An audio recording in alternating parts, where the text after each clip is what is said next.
ئەمانە تیمی بەڕێوەبەرایەتی کشتوکاڵی هەڵەبجەن ئامادەکاری دەکەن بۆ ڕوبەڕووبوونەوە و قەلاچۆکردنی مێرووی سن بەپێی بە دواداچوونەکانی 5 تیمی بەڕێوەبەرایەتیەکە جیاواز لە ساڵانی ڕابردوو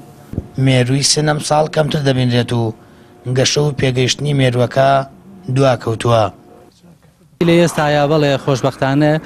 قڕکەری تەواو و پێویست لە بەردەستایە لە بەڕێوەبەرایەتی گشتی کشتوکاڵی هەڵەبجە بۆ قەلاچۆکردنی ئەم مێرووە لەگەڵ ئەوەشە خۆشببختانە ئەم ساڵ لە چاو ساڵی پار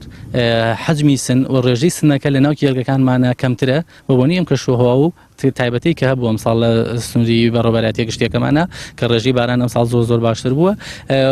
لەگەڵ ئەوەشە حەجمی تەغزیەکردنی سن لە چاو ساڵی پارا کەمترە چونکە توانین بڵێن ئەم ساڵ تەنیا 20 شەو بۆ 25 شەوت سن دەتوانێت تەغزیە بکات لەسەر گەرمەکان ساڵی پار زیاتر لە مانگێک و 10 ڕۆژ توانی تەغزیە بکات بۆ چونکە کەشەواکەی لەبار بوو بۆی سن لە دوای دانانی گەراکەی زۆرتر بتوریکێ و چالاکی زیاتر بێ. ئەم ساڵ لەلایەن جوتیارانی سنوورەکەوە 76,000 دۆنم زەوی بە گەرموجۆ چێنراوە. ڕێنمایی بە جوتیارانیش دەدرێت بۆ قەلاچۆکردن و لە ناوبردنی مێرووی سن دەرمانی قڕکەر بەکاربهێنن بۆ ئەوەی دەغڵودانەکانیان زیانی کەمتر بەربکەوێت. بەڕێوەبەری کشتوکاڵی هەڵەبجەش دەڵێت هیچ بوجە و بڕەپارەیەک تەرخان نەکراوە بۆ ڕوبەڕووبوونەوە لە ناوبردنی ئەو مێرووە زیان بەخشە. لە 3 ساڵ پێش ئێستا بڕێک دەرمانمان داوین کرد بۆ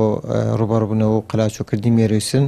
و ئەو دەرمانە ساڵی پار بەشێکمان لێ بەکارهێنا و ئێستش بەشێکی لە کۆگاکان ماوەتەوە ئەتوانین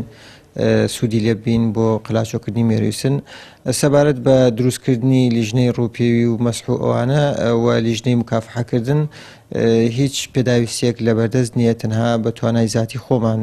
و بە ئۆتۆمبیلەکانی فەرمانگە و هەندێک جاریش ئۆتۆمبیلی فەرمانبەرەکان ئێمە لیژنەکانمان دەرەچێ و مەسحی ناوچەکانەکات و تەحدیدی ئەو شوێنانە ئەکات کە مێرووی سن تیا زۆر و پێویست بە مکافحەکردنەکات. ساڵانە مێرووی سن زیان لە بەروومی جوتیاران دەدات و بەپێی ساڵەکانیش ڕێژەکەی دەگۆڕێت. بەهۆی گۆڕینی کەشوهەوا و ئەم ساڵ